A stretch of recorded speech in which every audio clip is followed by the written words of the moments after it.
My beloved friends, let us come together in this moment, not as seekers attempting to gain something, not as minds reaching outward for new ideas, but as silent witnesses to a truth that has existed from all eternity. We are not here to learn anything in the ordinary sense of learning. We are here to remember. We are here to awaken to that which has always been present within us, waiting to be recognized. And so before we take even a single step into our subject, let us pause. Let us rest. Not thinking, not striving, not reaching for meaning, just resting in the gentle awareness that we are here and that the presence which has gathered us together is already at work. Today we turn our attention to a statement spoken 2,000 years ago, yet as alive now as the moment it was first uttered. I and the Father are one. These are not words to be admired or repeated for their poetry. They are not a doctrine or a creed. They are not a declaration belonging to one man or one age. They are a revelation of truth, a truth about God, yes, but also a truth about you. For whatever is true of God must be true of his offspring. And whatever was revealed in the consciousness of the Master, Jesus must in its fullness be the truth of our own being. When Jesus declared, I and the Father are one, he was not elevating himself above others. He was not distinguishing himself from mankind. He was unveiling the nature of spiritual identity. He was revealing what stands behind every appearance of personhood, every individual form, every spark of consciousness that breathes and moves and lives. He was pointing to the secret that lies at the core of all mystical awakening. There is not God and man. There is God as man. There is not a creator distant from creation. There is the one life expressing itself in infinite forms. So today, as we begin our contemplation, I invite you to set aside every preconceived notion of who you believe yourself to be. Lay aside for this hour the burdens of human identity, your successes, your failures, your hopes, your fears, all the labels and conditions that have seemed to define you. They have their place in human experience, but they have no place in spiritual truth. For the truth of your being cannot be confined within the boundaries of a personal self. The I that Jesus spoke of is the same I that animates your life. It is not the personal ego. It is not the mind with its changing beliefs. It is not the body with its limitations. It is the Christ, the divine selfhood, the presence of God individualized as you. Let us understand something from the very beginning. We are not here to try to become one with God. We are not here to search for union. Union already is. We are here to recognize it. The statement, I and the Father are one, is not an achievement to be earned. It is not a spiritual attainment for the advanced. It is the truth of being awaiting realization. As sunlight is ever shining even when hidden by clouds, so the truth of oneness shines eternally behind every belief in separation, waiting only for the clouds to part, for the false sense of self to yield to the real. And so our purpose today is very simple. It is to enter into a deeper awareness of what these words reveal and to observe not through intellect but through inner discernment the changes that begin to occur when this truth is allowed to live in us, to breathe through us, to become the center from which our entire life flows. But before we go further, we must do something essential. We must pause. We must become still, for truth is not heard in the noise of the mind. Truth is not recognized by effort. Truth is not reached through study alone. Truth is revealed in silence, in receptivity, in that openness of soul which asks for nothing, expects nothing, and simply abides in the presence. Let us therefore in this sacred moment release every attempt to understand with the mind. Let us relax our grasp on explanation and rest in the quiet assurance that the truth knows how to reveal itself. We need not force it. We need only yield. As we begin this journey into the meaning and lived experience of oneness, Remember, we are not striving to become something greater. We are awakening to what already is. The Father and I are not two. The Father and I are one. And the recognition of this truth is the beginning of spiritual freedom. Let us move forward now gently, quietly into the deeper contemplations of this principle. My friends, as we turn more deeply into this teaching, let us again remember that spiritual truth is not discovered through the intellect. The intellect can repeat words, but it cannot taste the reality behind them. The intellect can analyze concepts, but it cannot receive the grace that transforms one's life. The truth we seek is not external. It is experienced in the silence of our own being. And so let us enter gently. When Jesus used the word I, he was not referring to the personality called Jesus of Nazareth. He was speaking from the standpoint of the Christ, the divine presence manifesting itself as individual consciousness. This distinction is vital for as long as we read Scripture as though it describes a man speaking about himself alone, we miss the living revelation that the Master intended. The I of Scripture is not personal. It is not local. It is not confined to one body, one mind, or one lifetime.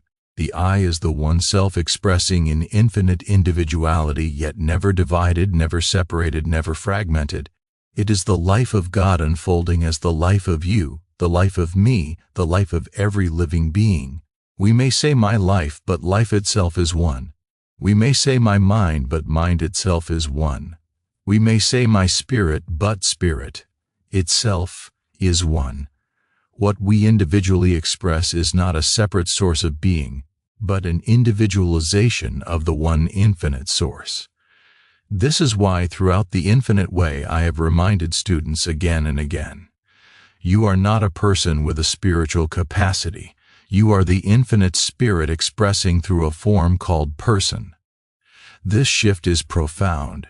It is the beginning of liberation from fear, for fear can exist only when we imagine ourselves as separate individuals vulnerable to external powers. But when we perceive that the very eye that looks out through our eyes is the same eye that Jesus recognized as the Father within, then fear loses its foundation.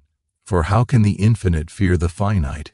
How can the eternal fear the temporal? How can the omnipresent be threatened by a circumstance in time or space? The human eye, the ego, the personal sense of self is always insecure. It clings, it strives, it defends, it judges, it seeks approval, fears rejection, longs for safety.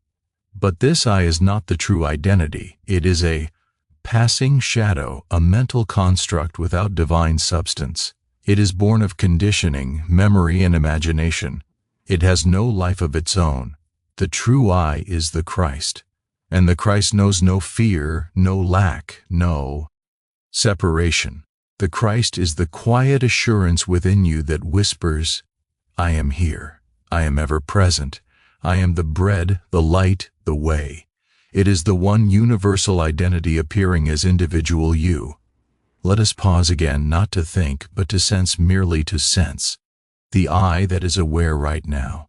This awareness itself is not personal. It has no age, no boundary, no weight, no location. Awareness simply is. You have never experienced awareness as pleasant or unpleasant. Awareness is neutral, still infinite. It cannot be harmed. It cannot be improved. It cannot be diminished. That awareness is the I that Jesus spoke of. This awareness is the Father's presence, the life of God appearing as the life of man. And so when we speak of I and the Father are one, we are not speaking of two things joined. We are speaking of a single reality appearing in two words. The Father is the infinite source. The I is that same infinite source individualized as conscious being. In this awareness, there is no personal achievement, there is no pride, there is no elevation of the individual. There is only humility, a quiet and natural humility, because one sees that there is no separate life to boast of and no separate burden to carry. The human mind may resist this truth because it cannot grasp a self. That is not personal. It cannot imagine identity without boundaries. But you, your true you, does not need the human mind to validate reality. Reality exists before thought, beneath thought, beyond thought. Now let us look at the implications of this principle. If the I in you is the same infinite presence that animated the Master, then you lack nothing essential to the spiritual life. You do not need to struggle to become spiritual. You do not need to labor to become worthy. You do not need to improve yourself in order to approach God. You are already the expression of the divine, the were. K is simply to remove the masks, the layers of belief, the old conditioning that has convinced you that you are a mortal attempting to reach the immortal. You are not mortals reaching for God. You are infinite life revealing itself in mortal appearance. The recognition of this truth does not inflate the ego. It dissolves it. It removes the burden of living as though everything depends upon personal effort, personal wisdom, personal strength. It releases you from the exhausting task of trying to be good enough for God. For God is already living its own life as you rest in that for a moment. Behind your thoughts, behind your feelings, behind the body and its sensations, behind the personality with its history and desires, there is an I, a pure, silent, eternal I that never began and will never end. That I is the Christ of you. This is the nature of the I. This is the self that lives you, and as we continue, we will see how the belief in a separate I, the false sense of self, creates the only barrier to spiritual realization, and how the recognition of the true I dissolves separation as naturally as the sun dissolves mist. My friends, let us continue gently in the same spirit of inner stillness that has carried us thus far, for all spiritual revelation unfolds in quietness. The noise of the world cannot reveal truth, nor can the noise of the mind. Let us rest deeply as we enter this next contemplation. We have spoken of the true I, the divine identity within every individual, but if this I is already whole, already perfect, already one with God, then we must ask what obscures the experience of this truth. What stands between us and the awareness of our divine nature? The infinite way teaches that there is only one error, and that error is the belief in separation. Every form of discord, every form of disease, every form of fear can be traced to this sin.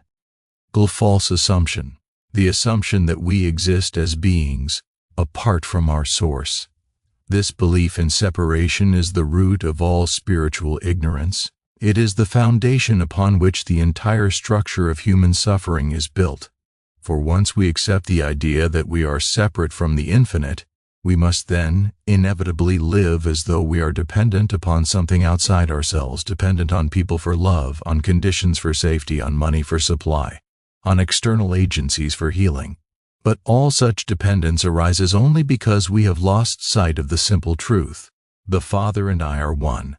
The moment we imagine ourselves to be something other than that one, a sense of lack is born, and out of that sense of lack comes striving, worrying, fearing, competing, judging, defending, desiring, grasping. The entire machinery of human effort springs from the single illusion that we are something less than the infinite expressing itself. And so the great question becomes, how did this sense of separation arise? It did not arise in reality. It arose only in belief. A shadow on the wall has no substance of its own. It is not a thing. It is not an entity. It is merely the appearance created when something blocks the light. In the same way, the belief in separation is not a real condition. It is only a shadow cast upon consciousness when the light of truth is obscured by the false sense of self. Separation is not a condition in God.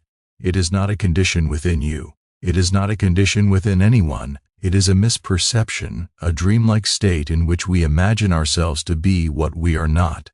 Let us pause again, not to think but to rest in the awareness that separation has never existed. It has existed only as a belief, never as truth.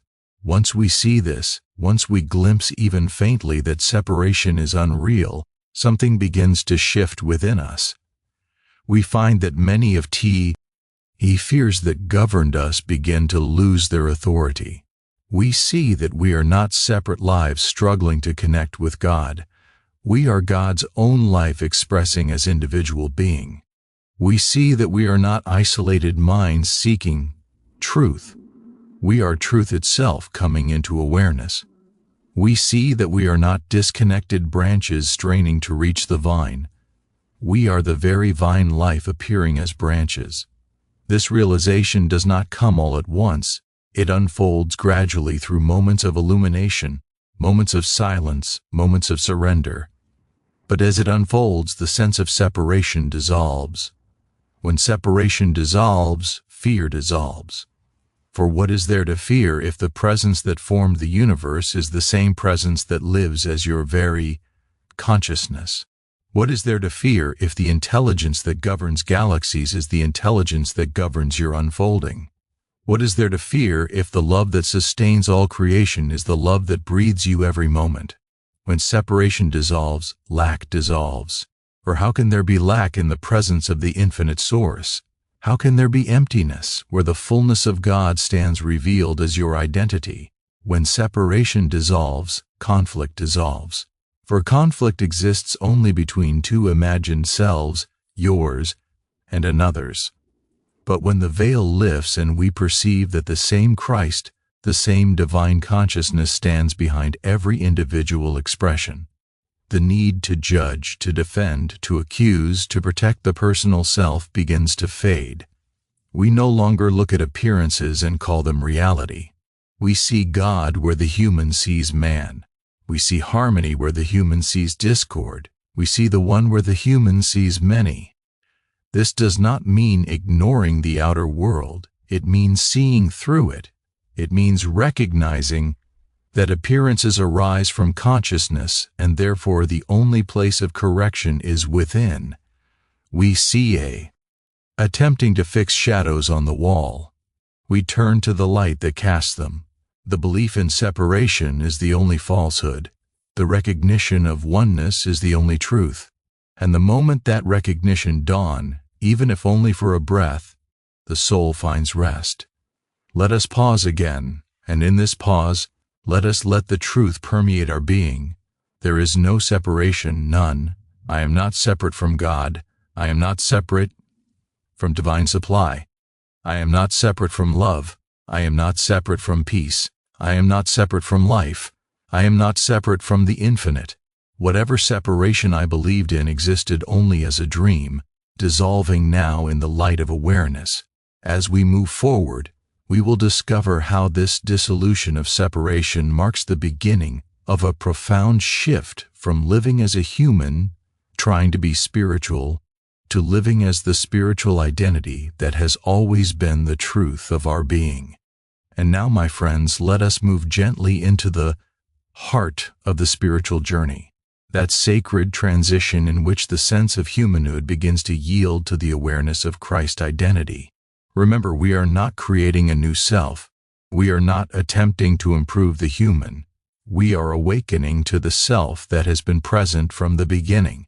In spiritual life, nothing is added and nothing is taken away. There is only revelation. The layers that hid the truth begin to fall away.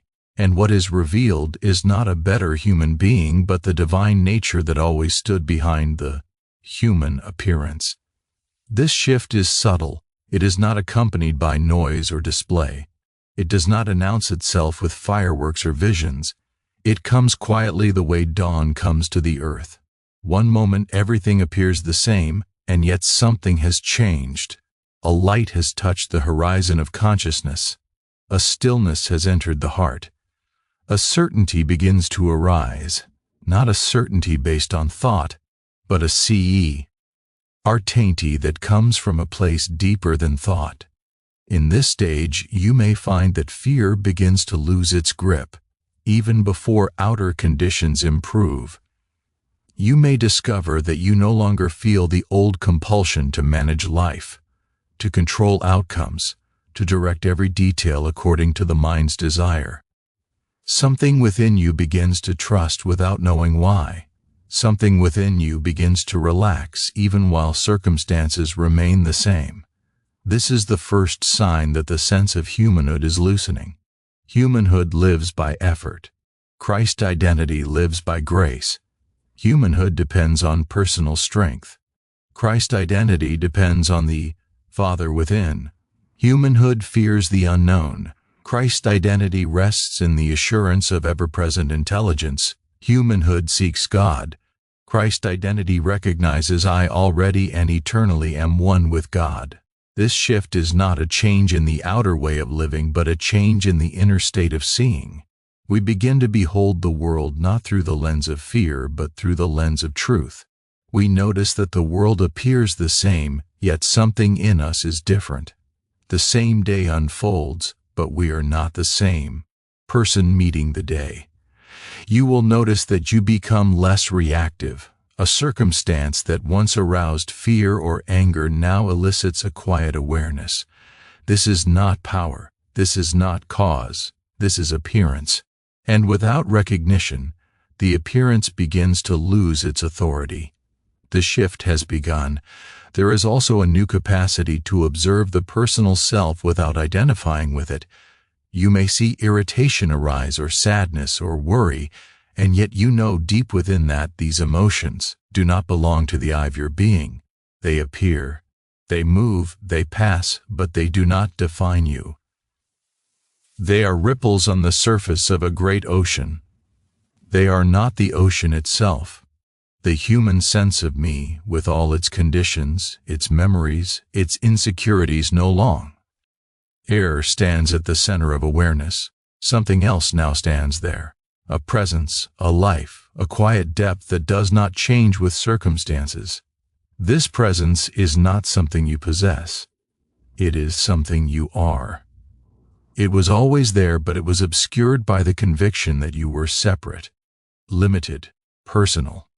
In this shift, you begin to say, less I think and more I observe. Less I want and more I allow. Less I need and more I rest. Less I must fix this and more let me return to center and let the Father reveal the way. The moment you touch this Christ awareness, even briefly, you begin to understand what Jesus meant when he said, I can of mine own self do nothing. And also, it is the Father within me that doeth the works. He was not expressing inadequacy. He was expressing truth. The human self is not the actor. The divine presence is the activity. As this realization deepens, a remarkable transformation occurs. You find yourself doing what needs to be done, caring for your home, performing your work, tending to daily responsibilities, but with an inner lightness. The sense of burden lifts because you no longer feel that your personal effort is the source of your good. You are not the provider, you are not the healer, you are not the protector. The Father operating as your consciousness is all that is needed. You become, in Goldsmith's words, a transparency through which God lives. This shift is not a dramatic break from human life. It is a soft dawning of real life in the midst of human appearance. You still appear as a person among persons, yet inwardly you know you are not that person.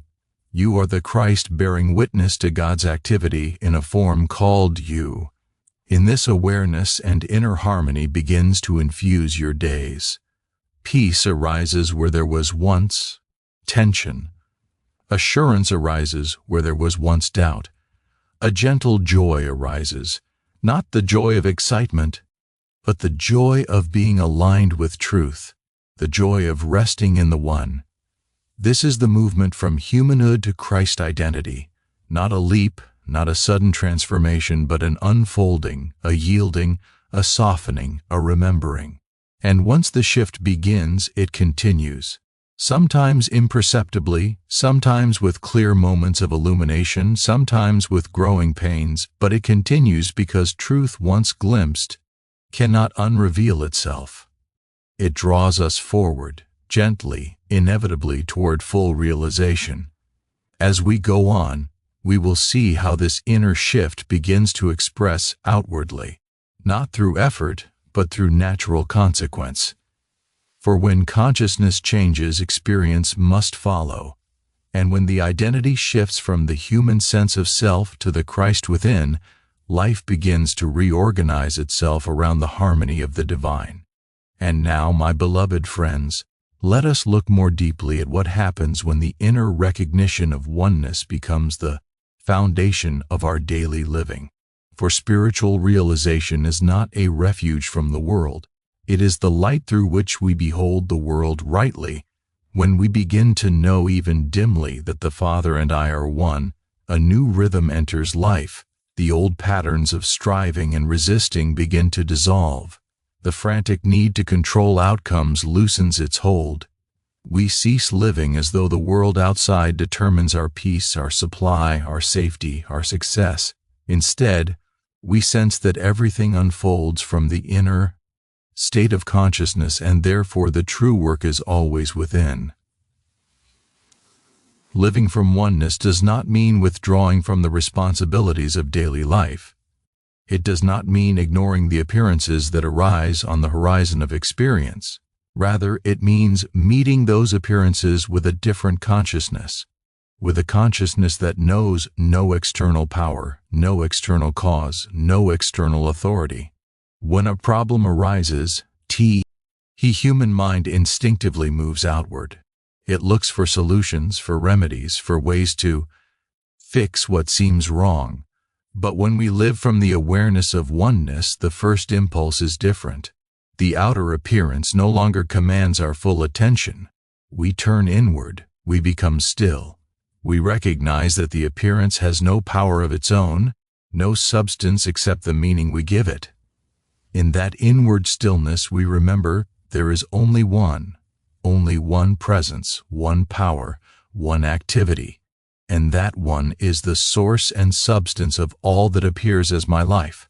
From this recognition, harmony begins to assert itself without our struggling to impose it. Where there is financial pressure, we no longer say, "How shall I get more supply?" Instead, we turn inward and rest in the truth that supply is not external. Supply is the flow of divine grace through consciousness. It is the activity of God as individual being. It is not stored in a bank account. It is stored in the infinite. And when consciousness recognizes its oneness with that infinite source, the outer form of supply arranges itself according to the inner realization. Where there is discord in relationships, we no longer attempt to reshape people or persuade them to behave differently. We do not seek to change the outer. We turn inward and behold the Christ of them, the same Christ that lives as our own identity. In that vision, something softens. We see not two separate selves, but one divine life appearing in two forms. And because our consciousness has changed, the relationship begins to reflect that change, often without words, without explanations, without effort. Where there is illness, we no longer fight the condition as though it had power of its own. Instead, we recognize that the body is an instrument for the expression of consciousness. Its appearance is but the outer picture of the inner state. And so release the belief in disease as a reality. We do not deny the appearance. We deny its authority. We deny its supposed power to govern our life. We rest in the truth that the reality of our being is spiritual, indestructible, eternal. In that recognition, healing becomes either the restoration of physical harmony or the emergence of a peace deeper than physical outcome. In either case, the Christ governs. As we continue living in this awareness, something remarkable happens. We begin to witness a world that responds to consciousness, not because we manipulate it, but because consciousness naturally expresses its own nature. When consciousness is filled with fear and separation, life appears chaotic, unstable, lacking. When consciousness recognizes its unity with God, life appears harmonious, supported, beautiful.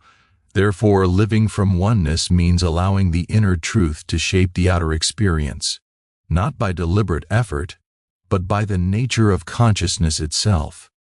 A tree does not strain to bring forth fruit. It simply abides in its nature and fruit appears. In the same way, when we abide in the consciousness of oneness, the fruit of harmony appears in our daily life.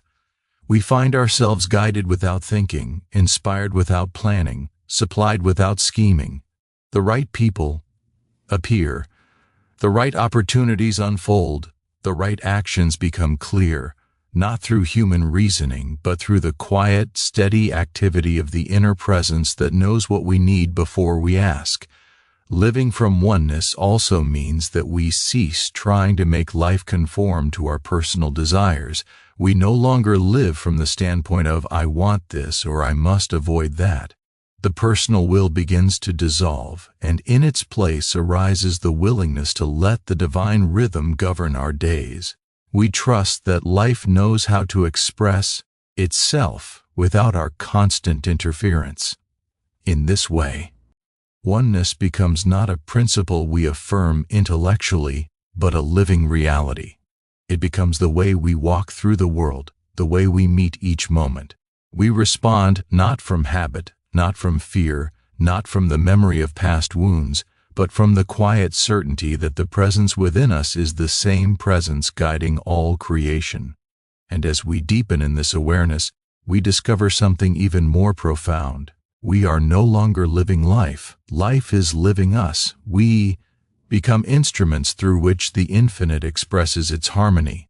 We become clear windows through which the light of God shines. We become, as Scripture says, living branches of the vine bearing fruit not through effort but through presence. This is the meaning of living from oneness. This is the first taste of freedom. This is the beginning of the life that Jesus described when he said, "My peace I give unto you, not as the world giveth." My friends, let us hold this awareness gently as we move toward the next stage of our contemplation. My friends, having contemplated the truth of our oneness with God, and having seen how this inner realization begins to govern the outer life, we now come to a most important part of spiritual practice, the maintenance of awareness. Spiritual truth, once glimpsed, must be tended like a flame, not by effort, but by remembrance, not by strain, but by inner turning, not by willpower, but by surrender. No one on this path is asked to maintain a perfect consciousness. We are asked only to return again and again to the inner center where God is recognized as the One. This is what Goldsmith called the practice of knowing. Knowing is not thinking. Knowing is not reciting affirmations. Knowing is not repeating phrases in the hope they will become real. Knowing is a quiet inward awareness that the truth is already established in consciousness, and our task is simply to remain receptive to. Throughout the day, many impressions come to us: news, conversation, responsibilities, demands, appearances that seem to contradict truth. These impressions are not problems, they are invitations. Each moment that presents an appearance of separation becomes a doorway through which we can return to the truth of oneness. You may be at work, facing a difficult person or a stressful situation. In that moment you pause inwardly, sometimes for only a breath. And you remember there is only one presence here. There is only one mind functioning. There is only one life expressing itself. This remembrance is not said to change the outer situation. It is said to restore your consciousness to alignment. And when consciousness is aligned, the situation changes of its own accord, sometimes visibly, sometimes invisibly, sometimes in ways the mind cannot predict. The practice of knowing is simply this: whenever the appearance distracts you, return to the truth. If fear arises, return. If irritation arises, return. If confusion arises, return. If a sense of hurry or pressure arises, return. Return not to a thought, but to the silent awareness of the divine presence. It is not necessary to spend long periods of meditation in order to live from this awareness. Long meditations are helpful, but the spiritual life unfolds in the small pauses, the brief moments of recognition woven throughout the day. A minute of stillness before beginning your work. A pause in the middle of a conversation. A quiet breath before answering a difficult message. A moment of turning inward as you walk or rest or wait. These brief pauses are like the continual clearing of dust from a mirror. Without them, the mirror becomes obscured. With them, the light shines unobstructed. In these moments, you need not use many words. Often it is best to use none. The silence itself is the teacher, yet sometimes a simple inner reminder helps steady the mind. A phrase such as "God is I am, and the two are one," or "only the presence is power," or "the Father within me doeth the works." But remember, these words are not magic formulas. They are not affirmations designed to force truth upon the mind. They are gentle signals to consciousness, turning attention away from the world of appearances and toward the reality of spirit. As you continue this practice, you will notice something. Your need to fix life diminishes. Your need to understand every situation diminishes. Your need to defend yourself diminishes. Your need to get something from the world diminishes. Why? Because you begin to see that the world is not the source of your peace, nor the cause of your discord. All experience flows from consciousness, and therefore your work is never in the outer realm, it is always within. This practice of turning inward, of remembering truth, begins to create a state of inner stability. You may still encounter challenges, but you no longer feel tossed by them. You no longer feel controlled by external change. A deeper anchor has been planted within your being. Gradually, you discover that this inner recognition begins to flow without your conscious effort. You find yourself pausing naturally. You find yourself remembering without trying. You find yourself resting in truth even before the mind has a chance to react.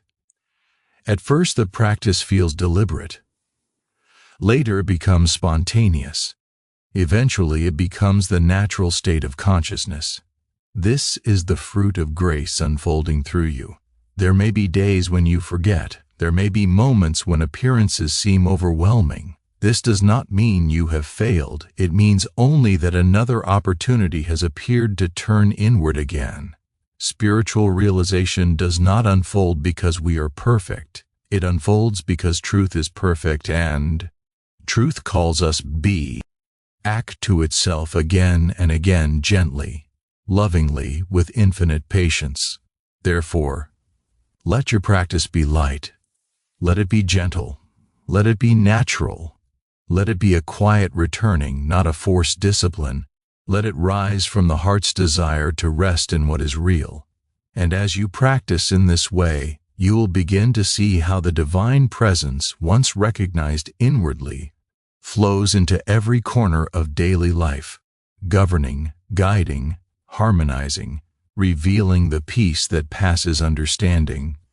This is the practice of knowing, a continual returning to the inner truth that God is the very life of your being. It is the silent acknowledgement that wherever you go, whatever arises, the presence within you is your sufficiency in all things. And now, my friends, having practiced the gentle art of inward remembrance, let us turn our attention to the fruits that naturally arise from living in the consciousness of oneness. We do not cultivate these fruits through effort, nor do we strive to achieve them. They come of their own accord, the way blossoms appear on the branch when the tree abides in its rootedness. The branch does nothing. The blossom comes because the life of the tree is flowing freely. In the same way, as the life of the Christ begins to flow unobstructed through your consciousness, certain qualities begin to appear not as goals to be reached, but as the natural consequence of God recognized as the essence of your being. The first fruit is peace, Not the peace that comes from favorable circumstances, nor the peace that disappears when life becomes uncertain, but a peace that has no opposite because it does not originate from the world. It arises from the quiet, knowing that all power is in God, and that God is the very life expressing as your individual being. This peace is not passive. It is not numbness. It is not withdrawal from life. It is a peace that stands firm in the midst of all appearances. A peace that says nothing external has power over the reality of my being. A peace that allows you to move through the world with steadiness, compassion, and clarity, where the human sense of self once lived in constant anxiety, always worrying about the next event, the next need, the next outcome. This deeper peace frees you from the tyranny of anticipation. You learn to dwell in the present moment, not because you practice mindfulness as a technique, but because the truth of oneness anchors you in the eternal. Now the second fruit is grace. Grace is the activity of God pouring through your consciousness without your effort, without your planning, without your will. Grace arranges your life in ways the human mind could never orchestrate. It brings the right opportunities at the right time. It dissolves obstacles without struggle. It provides solutions before the mind even identifies the problem. It carries you forward quietly, gently, irresistibly. Grace is not something you attract. Grace is something you stop obstructing. When the belief in separation dissolves, the flow of grace becomes natural and continuous. You begin to live in a state where the burdens you once carried, financial worry, relational tension, fear of the future, are lifted. Not because the outer world has suddenly become perfect, but because you are no longer drawing your life from the world. You are drawing it from the infinite. The third fruit is the dissolution of fear. Fear cannot survive in the consciousness of oneness because fear depends entirely on the belief that something exists outside of God. And once you see clearly that nothing exists outside of God, that all life is the unfoldment of the one, fear loses its foundation. This does not mean you will never again feel the sensation of fear, but it does mean that fear will no longer dominate you. It will no anger define your decisions. It will no longer shape your perception. You will feel it arise perhaps as a ripple in the human sense, and you will watch it pass through without attaching to it because you will know this fear has no truth in it. It is not a message. It is not a prophecy. It is a shadow cast by old beliefs that no longer govern my life. The dissolution of fear is not a sudden event. It unfolds gradually as trust deepens. But each time you witness fear arise and then dissolve in the presence of truth, you are strengthened. You become more anchored, more confident, not in the personal self, but in the divine presence that lives as your being. A fourth fruit reveals itself as inner guidance, not the guidance of the intellect, nor the guidance of seeking signs or omens, but the quiet knowing that arises from within when you are aligned with the presence. It is a still, calm direction. Not a voice, not a command, but a clarity. You simply know. You know when to act and when to wait. You know when to speak and when to remain silent. You know when to step forward and when to step back.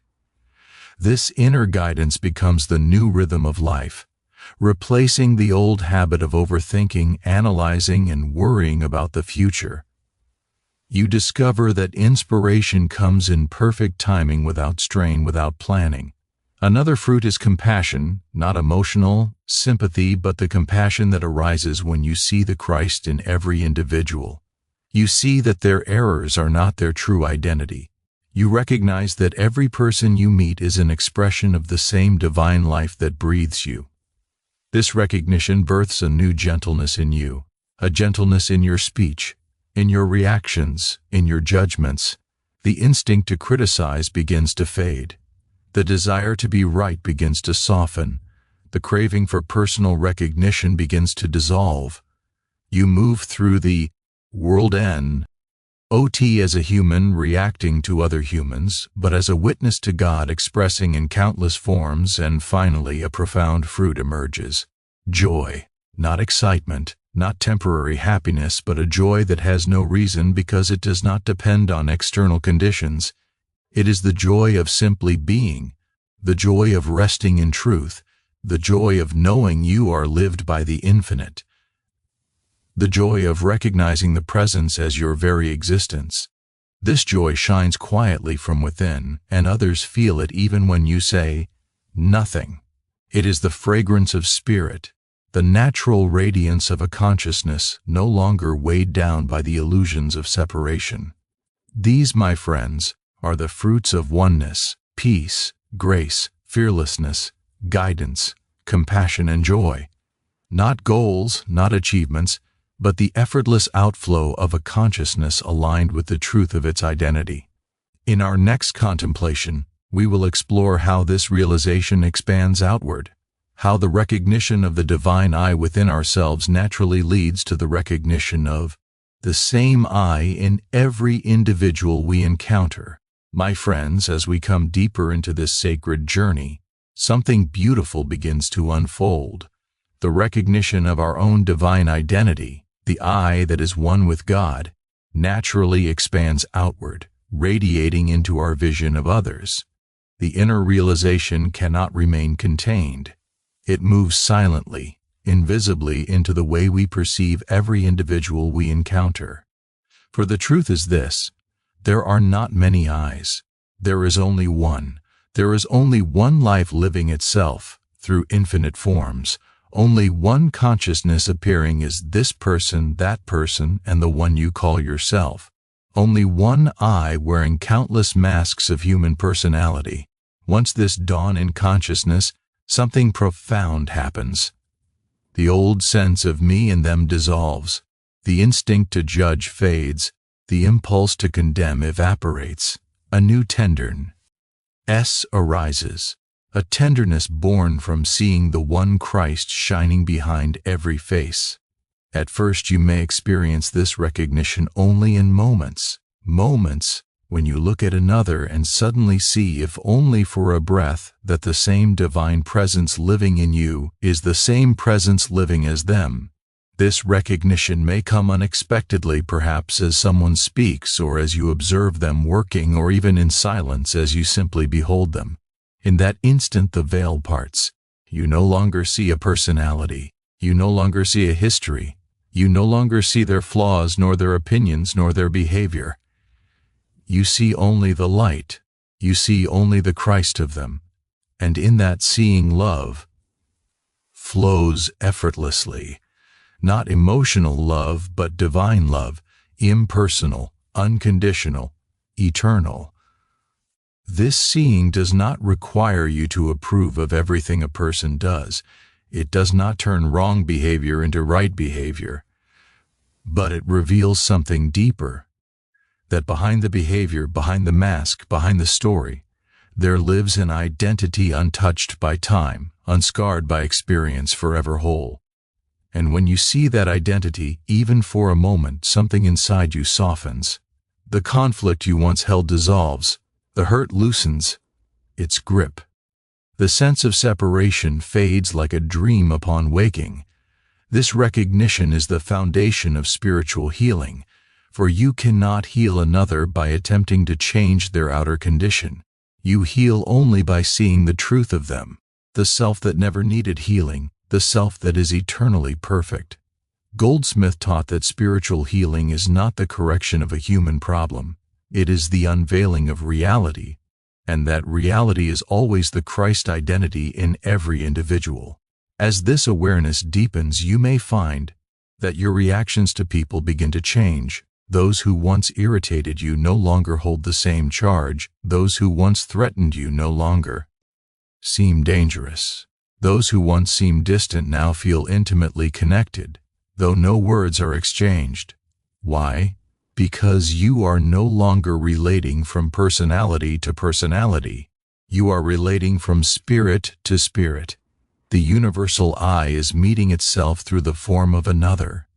you begin to see that every person who crosses your path is an opportunity not to judge, not to compare, not to defend, but to behold the Christ where the world sees only man. And so when someone behaves harshly, you may pause inwardly and say, Father, forgive them not because they are guilty, but because they know not the self that lives as them. Let me see the Christ where the world sees a person. When someone is suffering, you may turn inward and behold the truth. That which God is, they are. Their true identity is untouched by this appearance.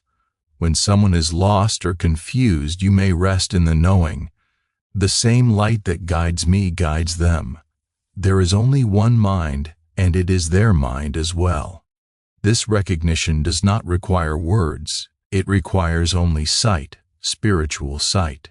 And when this sight becomes clear, harmony begins to appear in your relationships, sometimes subtly, sometimes dramatically, because you are no longer meeting others on the battlefield of personalities. You are meeting them in the sanctuary of oneness. As the universal I becomes your reference point, compassion becomes natural, patience becomes effortless, understanding becomes spontaneous. You realize that people behave from their level of awareness, and when their awareness is clouded, they suffer, and that suffering expresses itself outwardly. When their awareness is clear, their lives reflect that clarity. Therefore, you no longer take their actions personally. You no longer interpret their behavior as an attack against your human self. You see through the appearance and rest in the truth. And something beautiful happens. You begin to see your own past enemies differently. Their image softens, their story changes. You no longer hold them in the prison of memory. You release them not by effort, but because you have awakened from the very illusion that formed the conflict in the first place, separation. This recognition expands outward to include not only individuals but the world. You begin to feel a sense of unity with all life, animals, nature, humanity, creation. You see that the same life living itself animates the birds of the air, the trees of the forest, the ocean's rhythm, the stars in their silent courses. You realize that the universal I is the pulse of the cosmos itself, and in that realization, your heart opens in a way that cannot be explained, only felt. This is the fruit of seeing the one in all, a life lived in harmony, a heart freed from judgment, a mind released from fear, a soul awakened to the truth that there is only God, and God is expressing as all that is. In our final section, we will gather everything we have contemplated and return once more to the inner center, the fountain from which all truth flows. And now, my beloved friends, we come to the close of this journey. Not an ending, but a gentle return, a return to the inner fountain from which all truth, all peace, all revelation flows. For what we have contemplated together is not a system, not a doctrine, not a philosophy to be memorized. It is the movement of spirit within your own being. It is the recognition of what has always been true but perhaps forgotten, obscured or overlooked in the noise of the world. Let us rest for a moment.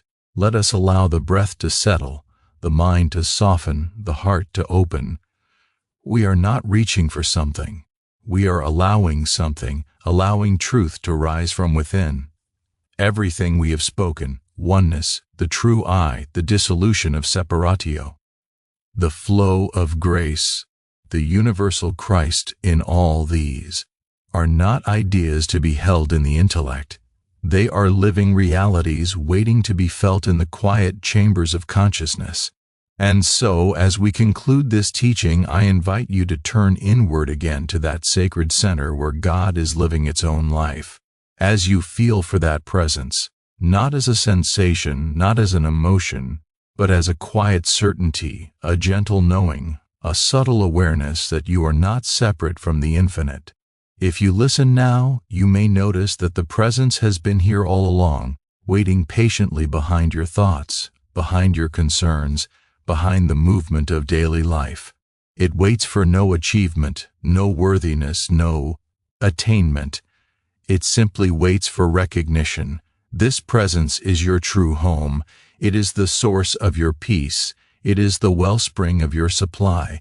It is the healer of your wounds. It is the light of your path. It is your identity. The world may offer storms, but the presence offers calm. The world may offer uncertainty, but the presence offers assurance. The world may show you division, but the presence reveals oneness. And so the spiritual journey is not an ascent to some far-off realm. It is a continual returning to the inner fountain, returning to the truth of being, returning to the silence from which all revelation flows. Each day you will forget. Each day you will remember again. This is natural. This is the rhythm of awakening. Do not judge yourself when you forget. Do not congratulate yourself when you remember. Allow the process to unfold gently. The Christ within you beckons you home moment by moment, not with urgency but with infinite tenderness, not with demand but with quiet invitation.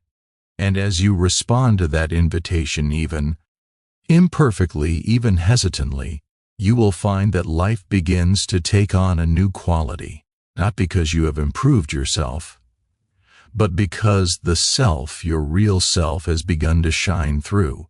This self is not born. It does not die. It is not threatened by the world. It is not diminished by conditions. It is not altered by appearances. It is the eternal Christ, the divine I that Jesus revealed, the I that Joel Goldsmith taught, the I that lives as your very being. As you return to this inner fountain again and again, the outer world becomes less a battlefield and more a classroom, less a burden and more an expression, less a source of fear and more a canvas upon which the harmony of spirit paints itself anew. Carry this awareness with you lightly. Let it move with you into your conversations, into your work, into your solitude, into your challenges. You do not need to hold it tightly. You need only turn inward when the moment calls you. And when you do, you will find that the fountain is always flowing. You will find that the presence has never left you. You will find that the Christ is always here, quiet, patient, radiant, waiting only for your recognition. My friends, let us end where all true teaching begins, in silence, in oneness, in the peaceful knowing that God is the life, the mind, the substance, and the identity of every individual expression. May this awareness accompany you.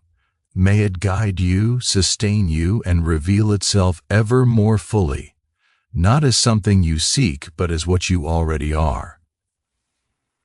And now let us rest in that truth. Let us abide in the presence. Let us return to the inner fountain and drink deeply of the peace that is.